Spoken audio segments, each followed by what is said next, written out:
1940년 이탈리아가 유럽 남부 발칸반도의 그리스를 침공하면서 전쟁은 더욱 크게 번졌다.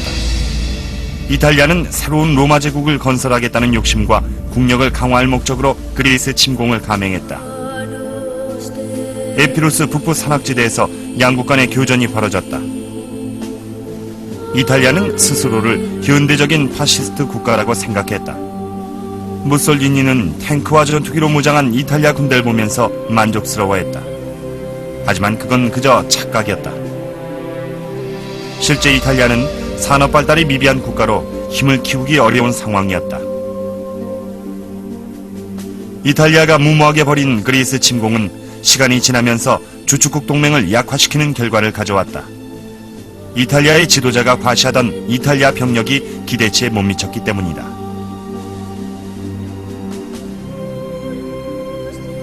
그리스는 가난하고 산업 발달도 뒤처지고 정치적으로도 불안정한 나라였다. 비록 극우파 독재자의 통치를 받고 있었지만 민주주의 국가인 영국 편이었고 1939년 영국 프랑스와 동맹을 맺었다. 이탈리아의 침입을 받자 그리스 독재자 메타사스는 결사항전이란 단어로 흩어져 있던 그리스 국민의 마음을 하나로 모았다. 그리고 그리스의 역공이 시작됐다. 침략자들은 그리스의 저항에 당황했고 전투에서도 패배를 거듭했다. 그리스군은 며칠 만에 알바니아까지 진격했고 이전에 이탈리아 영토였던 곳을 상당 부분 점령했다. 겨울이 오면서 양측의 움직임은 잠잠해졌지만 발칸반도에서 벌어진 이 전쟁은 또 다른 전쟁으로 이어졌다. 당시 독일은 영국의 움직임을 주시하고 있었다. 영국은 언제든지 위협적인 국가가 될 수 있었기 때문에 독일에겐 눈의 가시 같은 존재였다. 그래서 히틀러는 영국 전투에서 막강한 공군력을 이용해 영국을 굴복시키려 했다. 그러나 그 계획은 뜻대로 되지 않아 변경됐다. 영국을 점령하기 위해서 독일이 기획한 새로운 작전은 영국 시민과 산업시설을 대상으로 무차별 폭격을 하는 것이었다. 독일군은 매일 밤 출격해 런던에 엄청난 양의 폭탄을 투하했다. 특히 불을 뿜는 소위탄 공격의 파괴력은 대단했다. 엄청난 양의 소위탄이 떨어졌기 때문에 화재 진압은 해도 해도 끝이 없었다. 밤에 새나오는 불빛은 바로 공중폭격의 표적이 됐기 때문에 밤이면 런던 거리의 모든 불이 꺼졌다. 야간 공습을 계속하여 영국인들을 지치게 하는 게 독일군의 목표였다. 영국 전투에서 손실이 컸던 독일군은 새 전술로 야간 공격을 택한 것이었다. 런던 시민들은 매일 아침 전날 밤 폭격으로 폐허가 된 도시와 시체들을 보게 됐다. 1940년 후반에 들어서면서 독일은 공격 목표를 런던에서 지방 도시들로 변경했다. 당시 영국에 투하된 폭탄은 엄청난 위력을 발휘했지만 더 넓은 역사적 시각으로 바라보면 그리 대단한 것은 아니었다. 이후 전쟁에선 단 한 번에 도시 전체를 초토화시키는 폭탄이 등장했으니까 말이다. 영국에 대한 폭격은 영국의 항전 의지를 꺾어놓기 위한 히틀러의 작전이었다. 나치스는 폭격을 계속하면서 사방에 영국이 상대해야 할 적을 만들어 영국을 압박했다. 북부 아프리카에서 그 작전 중 하나가 실시됐다. 독일의 동맹국인 이탈리아가 수에즈 운하를 지키던 영국군을 공격한 것이었다. 이후 그리스에서 이탈리아가 고전을 면치 못하게 되자 독재자 무솔리니의 허세도 한풀 꺾였다. 이탈리아의 대군은 영국군을 상대하기 위해 이집트로 진격을 계속하다가 갑자기 시디바란이란 곳에서 멈췄다. 그리고 그곳에서 더 이상 진격을 하지 않고 지원을 기다리고 있었다. 11월 초 나일강의 영국군은 대규모 역습을 감행했다. 30만 명이던 이탈리아군에 비해 영국군은 겨우 5만 명으로 수적인 열세를 보였다. 하지만 그들은 대영 제국의 군대였다. 인디언 부대도 영국군으로 싸웠다. 또 지구 반대편에서 온 뉴질랜드 부대가 동참했고 사막의 하늘에선 세계 곳곳에서 온 대영 제국의 시민들이 목숨을 걸고 전투에 임하고 있었다.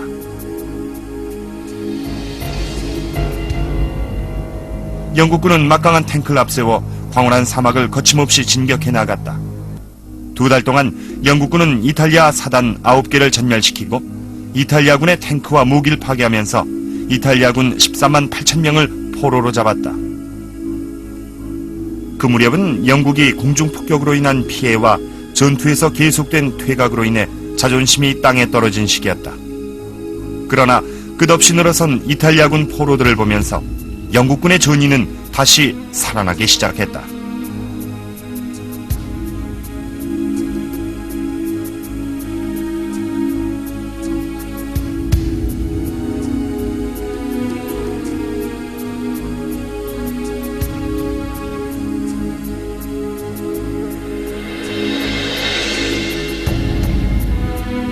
광활한 사막에서 벌어지는 전투는 이동의 전쟁이라는 새로운 교전 양상을 보였다. 사람이 살지 않고 폭격을 피할 수 있는 천연 요새도 없는 거대한 사막을 이동해야 했기 때문이다. 사막에서의 전투는 양쪽 진영 모두에게 연료와 식량, 군수품 보급선을 확장하기 위한 것이 아니라 지키는 데 그 의미가 있었다. 그나마 있는 보급선을 빼앗긴다면 패배로 직결되기 때문이었다. 이탈리아군은 영국의 공격을 기다리면서 계속 주둔해 있어서 군수물자 보급이 어려운 상황이었다. 1941년 1월, 영국은 물자 지원을 제대로 받지 못하는 상황을 벗어나기 위해 진격을 중지했다. 그리고 여러 항구와 도시를 점령해 보급선을 확보했다. 지중해에서 벌어진 전쟁은 커져갔고 북아프리카에서 공격을 계속하던 영국은 공격을 중지했다. 보다 중요한 지역이 더욱 위협적인 적의 공격을 받고 있어서 그 지역을 방어하기 위해서였다. 영국인들은 파괴된 도시와 마을에서 저항을 계속했고 시간이 지나도 영국인의 저항 의지는 꺾일 줄 몰랐다. 독일의 폭격에 대응하여 영국은 단순한 저항을 끈질기게 계속했다. 11월 5일 독일은 영국 웨스트 미들랜드 주의 도시 코번트리를 기습했다.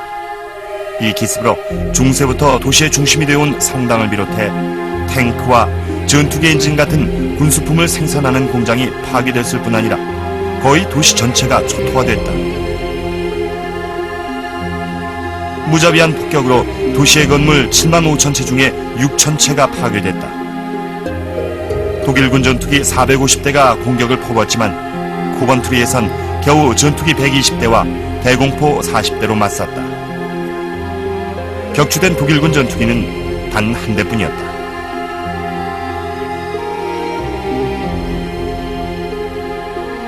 역사는 2차 세계대전에서 공군력이 중요한 변수였다고 평가한다. 무차별 폭격이라든지 비도덕적이라든지 하는 평가는 일단 제쳐두고 그 결과만을 볼 때 코번트리 공격은 상대적으로 작은 목표물을 집중 공격하는 것이 더 성공적일 수 있다는 것을 보여주었다. 이 공격은 무조건 폭격이 아니라 체계적인 작전 하에 이루어진 것이었다. 조명탄 투하 비행중대가 먼저 가서 목표물을 지정해 조명탄을 터뜨리면 다른 전투기가 이를 보고 폭격을 했다. 사실 코번트리 기습은 영국군이 예측은 했지만 아무런 대비를 하지 못해 끔찍한 결과를 낳은 것이었다. 영국 비밀 첩보부대는 독일군이 송출하는 암호를 해독하는 데 성공했고 기습 계획까지 알아냈다. 하지만 이 정보를 이용하려면 비밀부대의 존재를 밝혀야 했기 때문에 영국군 수뇌부는 고민을 거듭했다. 고민하던 지도부는 결국 비밀부대를 선택하고 정보를 포기하기로 결정했다. 나치에서는 자신들의 1급 기밀이 알려졌을 거라곤 상상도 하지 못했다.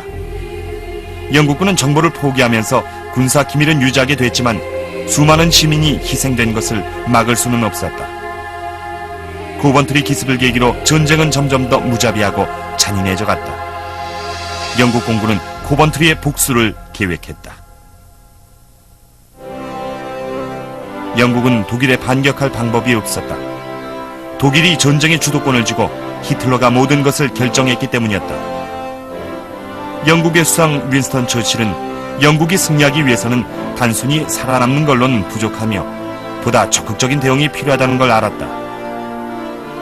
그는 모든 외교력을 동원해 미국을 끌어들이려고 했다. 미국의 루스벨트 대통령은 계속해서 미국의 중립을 원했다. 그는 미국이 전쟁에 휘말리지 않게 한다는 공약으로 대통령에 삼선됐다. 그러나 미국의 대통령도 주축국과 미국 간의 거리가 점점 멀어져감을 느꼈다. 파시즘에 지배받는 세계는 미국이 속한 세계가 아니었다. 시간이 갈수록 파시스트의 공격을 받아 점령당한 국가들이 점점 늘어났다. 1940년 12월 루스벨트 대통령은 연설을 통해 미국이 민주주의 병기창으로서 전쟁에 참여한다고 선언했다. 침략당한 국가들을 그냥 지켜보고 있는 것보다는 최대한 지원해주는 것이 우리가 전쟁에 직접 휘말리지 않는 길입니다. 이날 이후 미국은 4대 자유를 위협받고 있는 국가들을 지원했다. 4대 자유란 말의 자유, 종교의 자유, 원하는 것의 자유, 공포로부터의 자유를 말한다. 영국과 미국이 연합해 움직이자 히틀러의 동맹인 무솔리니는 점점 궁지에 몰리면서 약한 면모를 드러냈다. 그리스 전투에서 이탈리아군은 계속 역습을 당하고 있었고 전투는 점점 격렬해져만 갔다. 북아프리카 트리폴리에서는 이탈리아 전체를 위협할 만한 재앙이 시작되고 있었다. 이탈리아군의 트리폴리 작전 실패는 전쟁사에서 무척 중요한 사건이다. 이탈리아군은 패배를 거듭하고 있었다. 1941년 1월 4일 리비아의 요새와 마르디아 항구가 함락돼 4만 5천 명이 항복했다.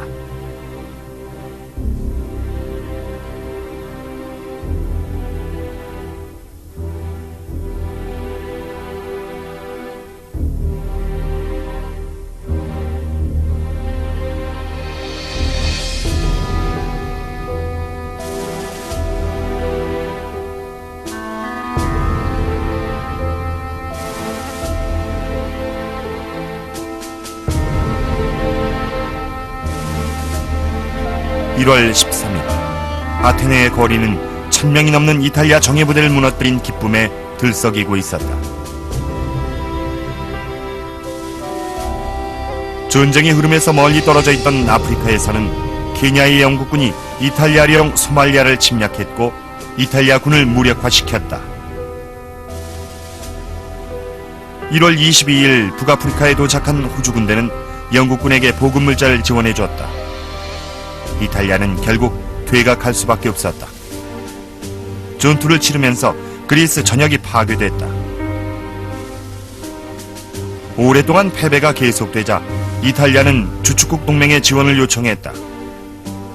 이탈리아 병사들이 무력하게 영국과 그리스군의 공격을 기다리고 있는 동안 무솔리니는 히틀러를 만났다. 히틀러의 나치스보다 훨씬 먼저 파시스트 운동을 시작한 무솔리니에게 있어 일련의 사태들은 무척 치욕적이었다. 스스로 주축국 동맹의 주요 인물이라 생각하던 무솔리니는 이제 도움을 구하는 처지가 됐다. 히틀러는 이탈리아를 위해 독일 병력을 지원하기로 했다. 그간의 건 조건은 앞으로 독일의 전쟁 진로에 대해 이탈리아도 동조하라는 것이었다. 독일은 남부 유럽, 지중해, 발칸반도, 북아프리카로 뻗어나갔는데 이런 침략은 강대한 독일 제국을 건설하겠다는 왜곡된 사상에 입각한 것으로 결국 나치를 멸망하게 만들었다. 독일은 영국이 대영 제국 방위선의 중추로 삼고 있던 몰타를 공격했다. 지중해의 섬 몰타는 독일 공군의 공중 폭격 목표물이 됐다. 몰타는 지중해의 전략적 요충지였고 크고 깊은 천연 항구가 많아 영국이 해군 기지로 사용하고 있을 뿐 아니라 지중해의 항해 경로를 모두 통제할 수 있는 곳이었다. 몰타를 점령하면 지중해에서 우위를 차지하게 되는 것이었다.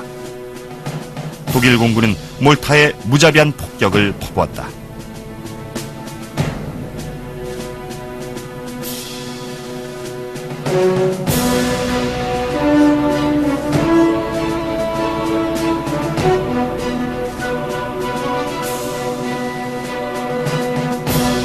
영국은 100년 동안 몰타를 지배해왔고 이곳을 지중해 방어선의 중심기지로 삼았다. 이곳엔 비행장과 거대한 해군 공창을 갖춘 요새들이 있었고 영국의 전초기지였다. 몰타는 이탈리아에서는 95km밖에 안 되는 거리에 있었고 영국과는 거의 1600km나 떨어져 있었다. 주축국 동맹은 몰타를 공중폭격으로 파괴하려 했다. 그들은 몰타를 점령할 수 없었는데 그것만 봐도 몰타의 전략적 가치를 알 수 있었다. 먼저 이탈리아 전투기가 몰타를 공격했고 몰타는 구식 전투기로 대응했다. 북아프리카로 전쟁이 번지자 독일 공군은 이탈리아를 지원했다. 1941년 1월 1일부터 공중공격이 시작됐다. 이후 7개월 동안 공습이 없었던 날은 단 하루뿐이었다.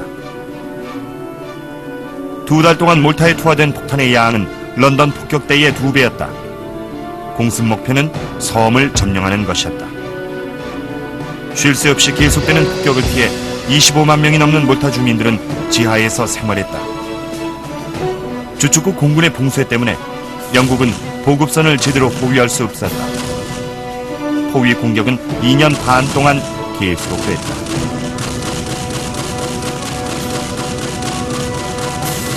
몰타는 넬슨 제독의 부대에 점령당해 영국령이 됐다. 1940년 말 넬슨의 후예들이 반격을 시도했다. 이탈리아 남부 타란토 항에 정박해 있던 이탈리아 군을 공격한 것이다. 이탈리아 해군은 전함이 손상되지 않도록 방어에 주력했다. 영국 해군의 전투 스타일은 정확하게 돌진하는 것이었고 이런 전술로 적국의 전함 3대를 격침시키고 해군 공창을 파괴했다.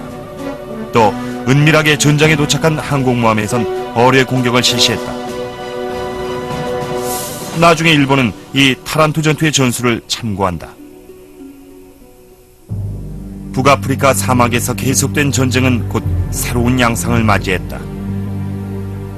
1941년 2월 이탈리아가 독일의 원조를 요청하면서 사막의 전설이 시작됐다. 다른 전선에 파견된 부대에 비해 규모가 작은 독일 부대가 북아프리카에 도착했다. 이들은 아프리카 부대로 롬멜 장군의 지휘를 받고 있었다. 롬멜의 아프리카 부대는 기동력이 주무기였는데 언제 어디서든지 공격할 준비가 돼 있었다. 이때 남부 유럽에서 벌어진 사건들이 롬멜에겐 기회가 됐다. 4월 6일 독일의 지원군이 이탈리아에 도착했다.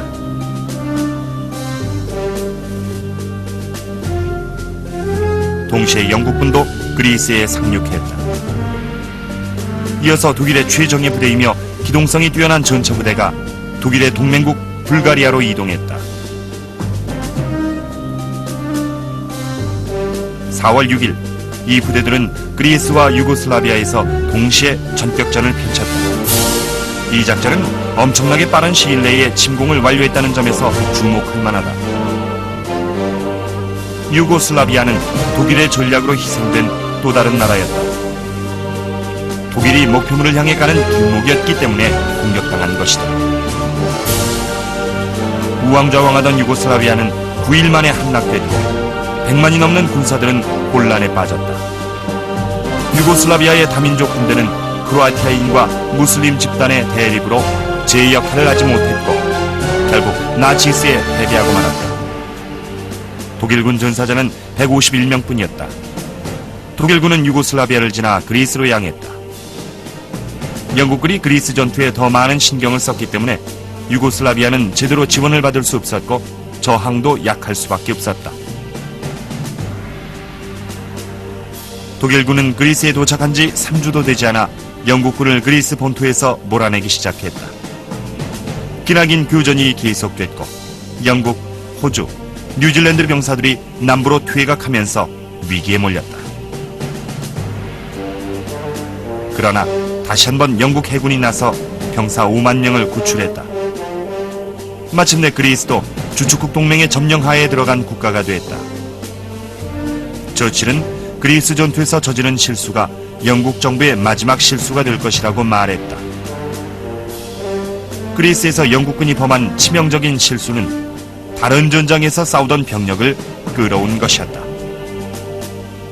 특히 북아프리카의 사막에서 온 병사들은 지쳐 있었다.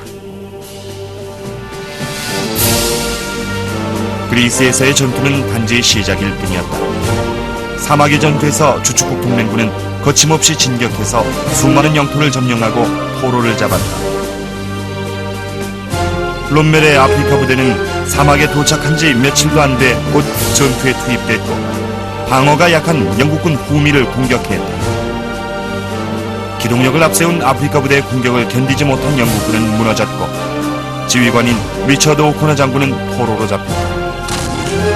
같은 독일군 수뇌부들조차 강적이라고 묘사할 정도로 롬멜 장군은 무시무시한 공격을 퍼부었다. 당황한 영국군은 제대로 대응할 정신이 없었고 속수무책으로 당하고만 있었다. 처칠은 그 상황을 벗어나기 위해 탱크와 부대원들을 추스른 뒤 반격을 시도했다. 하지만 롬멜의 아프리카 부대는 막강한 공격력 못지않게 방어력 또한 우수했다. 영국의 역습은 실패로 끝났다.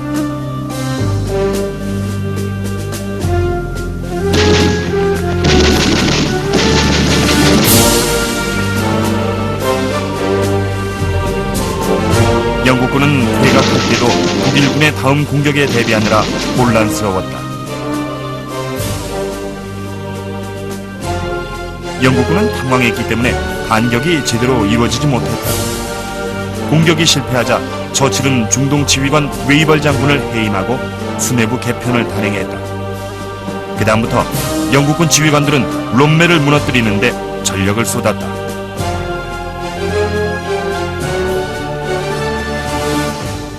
한편 지구 반대편 동아시아의 중국 땅에선 앞으로 전쟁에 새로운 변화를 가져올 사건이 일어나고 있었다. 1930년대부터 중국은 서서히 전쟁의 표면으로 떠오르고 있었다. 중국이 일본의 침략을 받은 1937년부터 실질적인 2차 세계대전이 시작됐다고 보는 역사가들도 있다. 일본은 중국을 대동아 공영권에 흡수하려고 했다. 대동아 공영권은 유럽 제국주의에 대항한다는 목적을 내세우고 있었지만 사실은 섬나라 일본이 아시아 각국의 자원을 착취하기 위한 수단에 불과할 뿐이었다. 일본은 전쟁 물자를 확보하기 위해 중일전쟁을 일으켰다.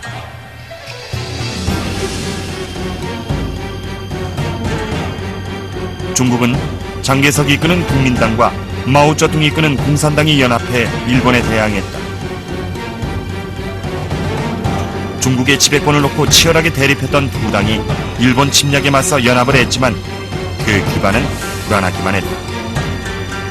이미 1940년 1월에 국공합작은 균열을 보이기 시작했다. 마오쩌둥을 위시한 공산주의자들은 혁명 이론을 바탕으로 게릴라전을 주장했다.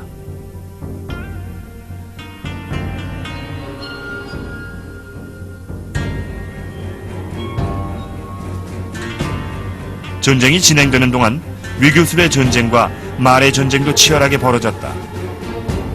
1941년 2월 초 일본이 위협적인 움직임을 보였다. 일본은 자국의 팽창전쟁을 반제국주의란 이름으로 정당화했다.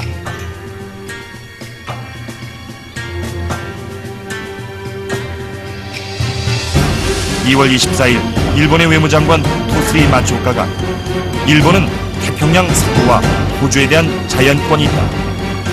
백인들은 이 지역을 아시아에 양배하며 우린 이 지역으로 이주할 권한이 있다 라고 선언했다. 계속되는 말의 전쟁 속에서 처칠이 다시 한번 미국을 향해 강하게 호소했다. 우린 실패하지 않을 것이며 약해지지도 않을 것입니다. 전투로 인한 피해나 오랫동안 지속된 전쟁의 공포는 우리를 지치게 할 수 없습니다. 우리에게 연장을 주면 반드시 일을 끝낼 것입니다. 당시 미국은 이미 무기를 제공하고 있었다. 미국에서 현금으로 거래된 무기를 영국 선박으로 실어 날랐으며 이런 것은 미국의 중립정책에 방해가 되지 않았다. 또 자신들의 구축함과 영국의 대서양 기지를 교환하는 일방적인 협정을 체결해 이득을 봤다.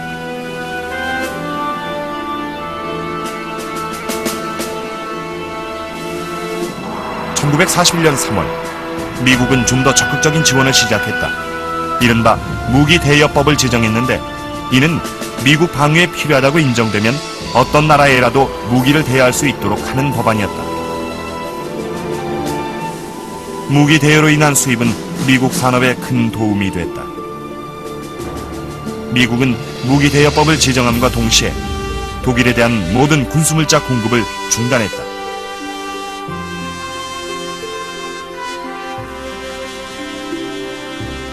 이것은 아주 획기적인 군사 원조 정책이었다.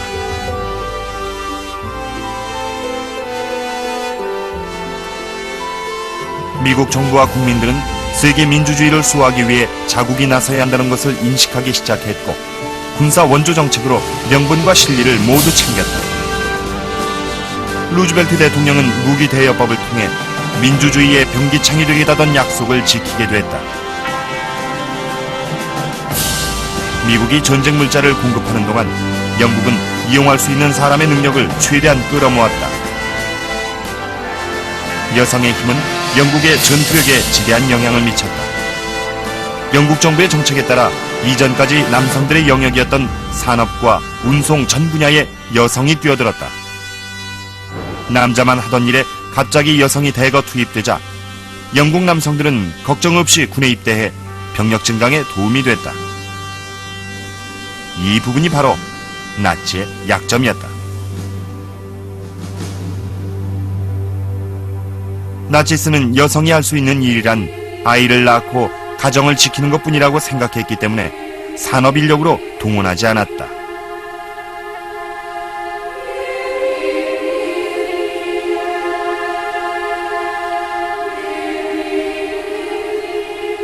(1941년) 봄, 독일군은 다시 한번 영국 국민들을 위협하기 위해서 영국의 도시에 폭탄을 투하던 공중 공격을 실시했다. 영국인들을 주눅들게 하려고 벌인 이 공격은 오히려 영국 국민과 왕실, 의회, 언론이 모두 일치단결하게 만들었다. 극장에선 영국 국민의 결속을 강화하자는 내용의 뉴스 영화를 상영했고, 국민과 정부는 이 난국을 헤쳐나가기 위해 하나로 똘똘 뭉쳤다.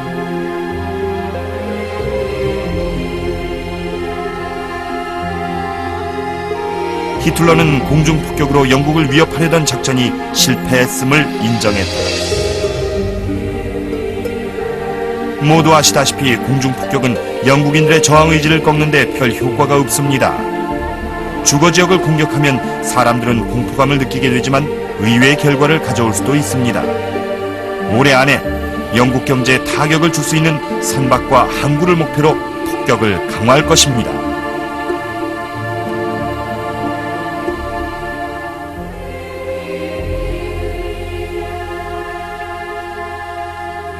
모든 전쟁에서 비밀 작전이나 비밀 병기를 보유하고 있으면 전투에 큰 도움이 된다.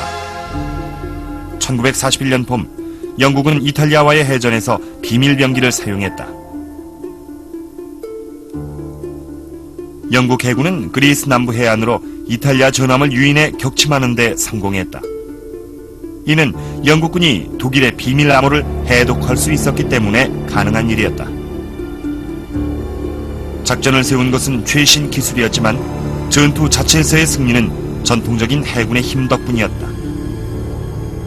우수한 선박 조종수를 갖춘 용감한 병사들은 신속하고 정확하게 공격을 진행했다.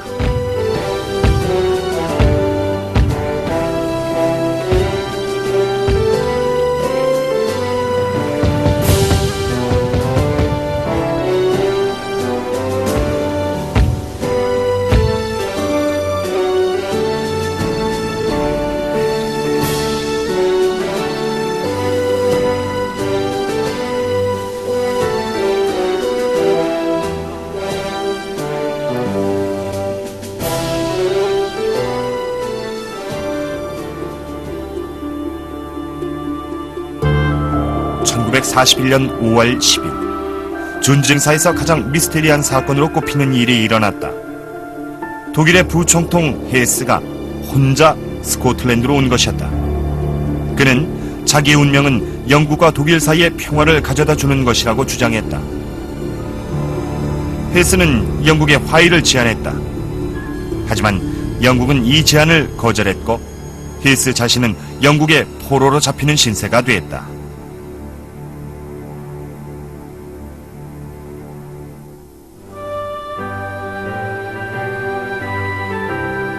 지상 전투가 한창 진행되는 동안 공중 폭격과 잠수함 공격에 대항하는 양동작전이 실시됐다. 바다 위에서 영국 해군은 여전히 강력한 전함을 앞세운 위용을 자랑했다. 소형 전함과 잠수함을 상대로 영국 해군은 교전을 계속하고 있었다. 바다에 떠있는 영국 해군은 바로 해가 지지 않는 대영 제국의 상징이며 영국의 국력이며 영국 그 자체였다. 대포로 중무장한 영국의 전함은 전통적인 영국 해군의 위용을 그대로 가지고 있었으며 아직 시들지 않은 대영 제국의 명성을 그대로 보여주었다.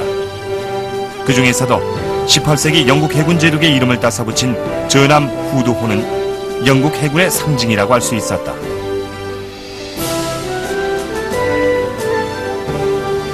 후드호는 동종 전함 중에서 가장 규모가 크고 빠른 전함이었다. 1940년 5월 후드호는 독일 전함 비스마르크호를 공격했다. 비스마르크호는 독일 해군의 자랑으로 역시 크고 강력한 전함이었다. 비스마르크호의 주된 임무는 대서양의 상선들을 감시하는 것이었다. 당시 보통 함선들 중에서 비스마르크호의 화력에 대적할 만한 것은 거의 없었다. 드디어 비스마르크호와 후드호가 맞붙었다. 후드호는 1차 대전 중에 건조돼 1920년에 출항했다. 비스마르크호와의 격전은 후드호가 처음이자 마지막으로 치른 전투였다. 교전이 시작된 지 몇 분 만에 후드호는 파괴돼 버렸다. 그 당시 비스마르크호와 후드호는 사실상 쇠퇴기에 있었다. 앞으로의 해전에선 전함이 1순위가 아니라 해군력과 항공모함을 이용한 공군력의 결합이 중요했다. 비스마르크호는 100척의 영국 전함에 포위됐고 머리 위에선 항공모함에서 출격한 전투기의 폭격을 받았다. 포위된 채로 꼼짝달싹할 수 없게 된 비스마르크호는 그렇게 최후를 맞이했다.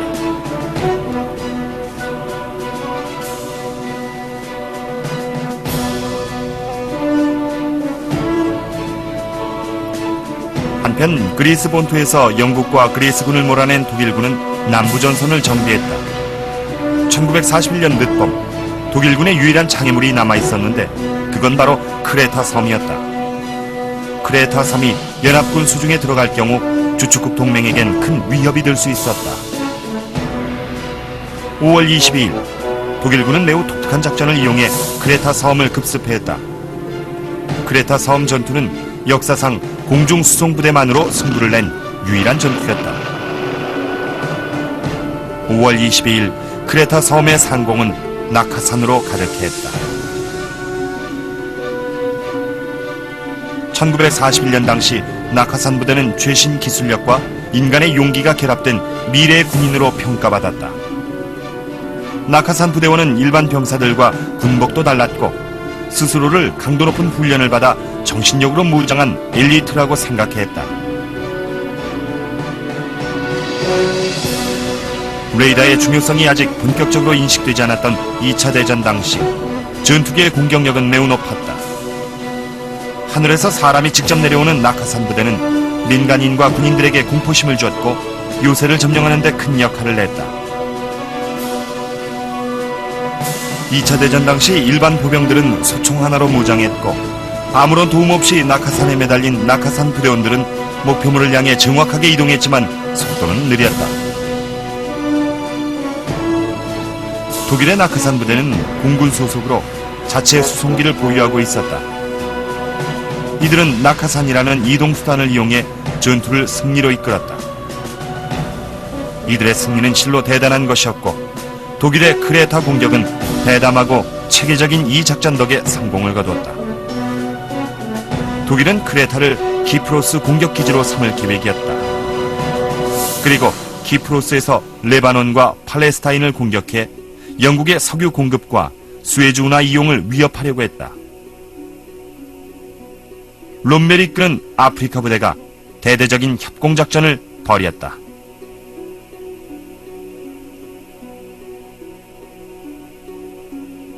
낙하산 부대는 보급품 수송기가 주로 이용하던 크레타 비행장을 점령해 우위를 차지했다. 영국군은 독일군의 공격에 밀려 위기의 순간을 맞이했다. 영국 수상 처칠은 크레타 전투에 대한 나름대로의 작전이 있었다. 그는 섬을 난공불락의 요새로 만들라고 명령했다. 처칠은 독일군이 크레타를 공격하면 결국은 패배할 것이라고 생각했다.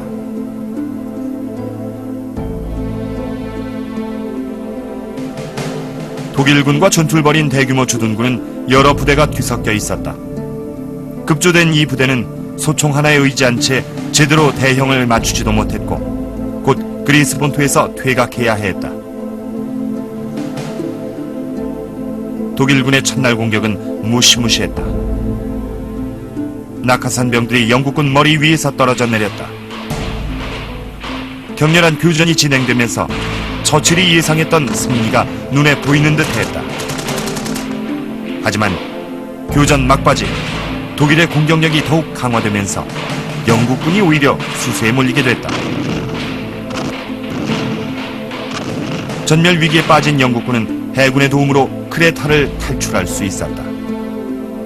그러나 크레타 전투에서 독일군의 손실은 상당히 컸다. 이후 낙하산 부대를 독립적으로 이용할 수 없게 됐기 때문이다. 시간이 지나면서 전쟁은 유럽의 모든 나라와 도시로 퍼져나갔다.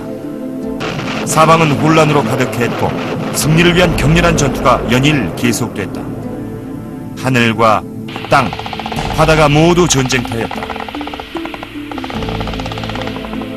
역사적 시각으로 보면 모든 전투엔 작전이 있었고 전략이 있었다.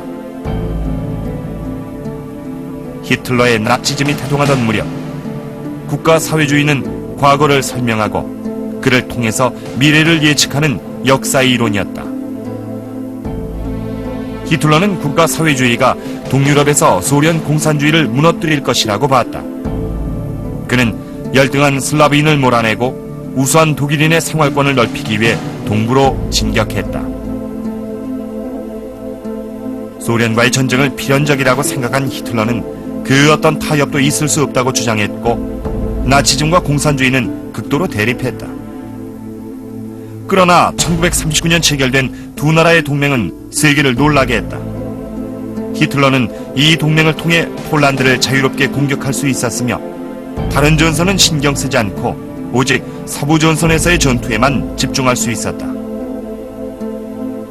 스탈린은 꿈같은 나라의 평화를 보장받았다. 히틀러의 전략상 그 동맹은 시간을 벌기 위한 것이었다. 1939년 이후 모든 전쟁 상황은 궁극적으로 소련을 공격하기 위한 전략의 일부였다. 나치의 모든 작전과 공격은 이런 목적 아래 이루어졌다. 영국 침략 계획을 취소한 것은 동부에 대한 히틀러의 시각이 바뀌었기 때문이었다. 1941년의 전쟁사는 히틀러의 전략이 성공해 나가는 역사였다.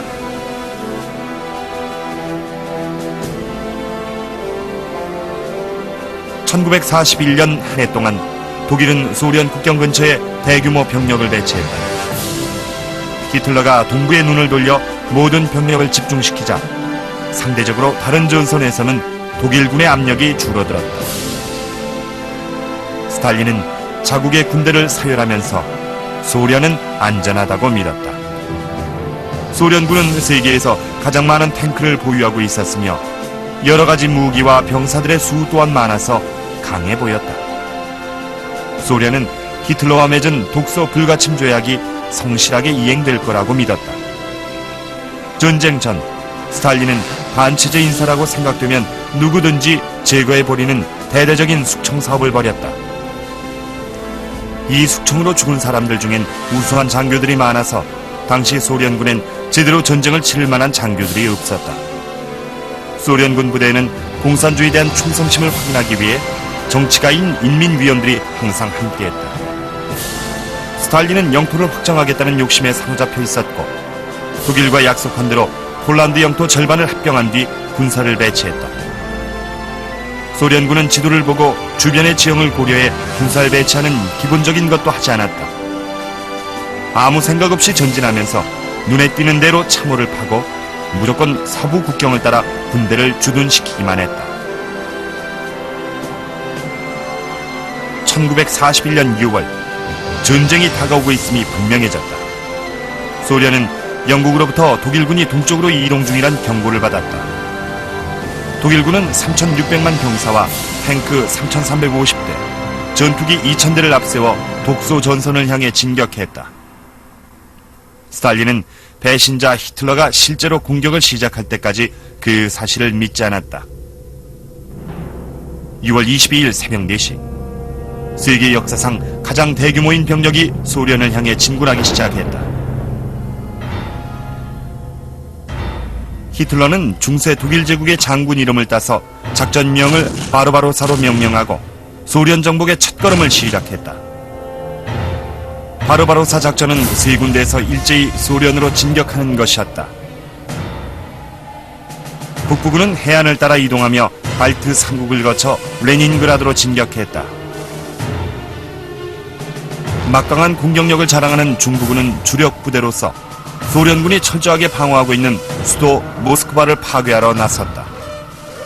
마지막 남부군은 소련 남부의 농업, 산업, 광업, 석유 생산의 중심지로 소련 경제에 큰 기여를 하고 있는 우크라이나로 동진했다. 독일군은 전투기가 폭격을 퍼붓는 동안 지상에선 탱크와 보병들이 적진 깊숙이 돌진해 적군을 무너뜨리는 전형적인 전격전을 펼쳤다. 독일군이 전진하는 길은 습지와 떨어져 있어 아무런 천연 장벽이 없었다. 방해물 하나 없는 넓은 공간은 전투를 벌이기에 더없이 좋았다. 봄, 가을엔 비가 자주 내려 길이 질퍽해졌지만 소련의 여름 날씨는 건조해서 전차들이 어려움 없이 신속하게 이동할 수 있었다. 동부에서 벌어진 전투엔 엄청난 병력이 동원됐다. 대규모 병력이 동원된 만큼 전투의 희생자 또한 셀 수 없이 많았다. 엄청나게 많은 병사들이 전사했고 포로로 잡혔다. 소련군은 260만 명으로 바르바로사 작전에 대응했다. 교전 초반 소련군은 80만으로 줄어들었다. 그 옛날 오스만 투르크 제국과 유럽의 십자군이 싸웠을 때처럼 전투는 격렬하고 무자비해져갔다. 사방에서 포위당한 소련군은 적의 공격에 대한 두려움뿐 아니라 끝없는 절망과도 싸워야 했다. 독일군은 이 작전에서 동정심 하나 없는 무자비함을 보여주었다.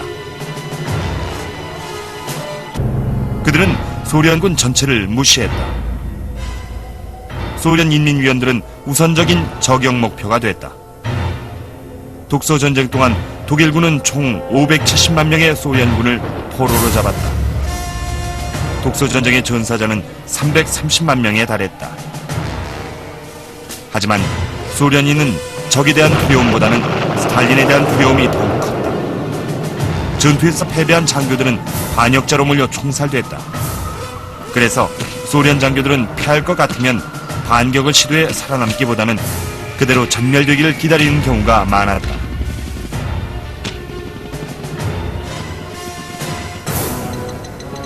바르바로사 작전의 성공으로 나치즘은 목표를 달성하고 소련은 무너지는 것처럼 보였다. 그러나 역사를 모르는 자는 실수를 되풀이하게 돼 있다. 독일군은 1812년 러시아의 혹한을 견디지 못하고 물러났던 프랑스의 전철을 그대로 밟았다. 바르바로사 작전이 시작된 6월 하순은 이미 소련의 여름이 거의 끝나갈 무렵이었고 혹독한 겨울이 시작되기 직전이었다. 소련의 겨울 추위는 그 어떤 외부 침입자보다도 무서운 존재였다.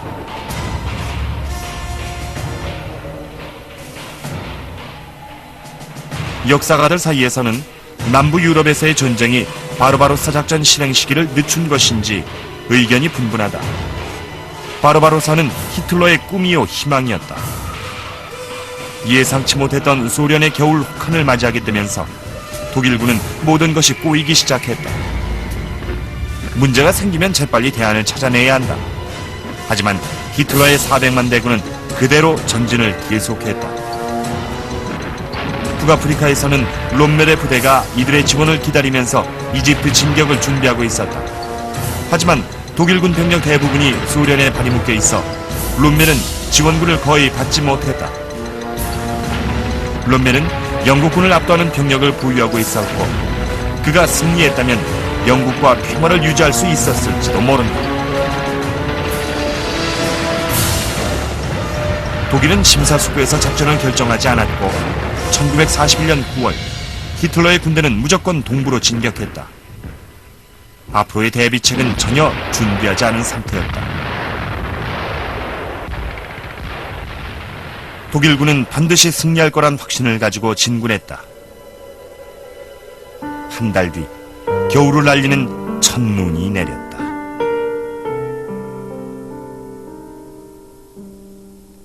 제2차 세계대전, 다음 시간엔 바르바로사 작전의 결말이 드러난다. 소련의 겨울을 맞이한 독일군은 모스크바를 눈앞에 두고 돌아선다. 스탈린은 진격하는 독일군 앞에서 소련의 건물을 파괴하도록 지시하고 추위 때문에 독일 제3제국 병사들은 감기에 시달린다.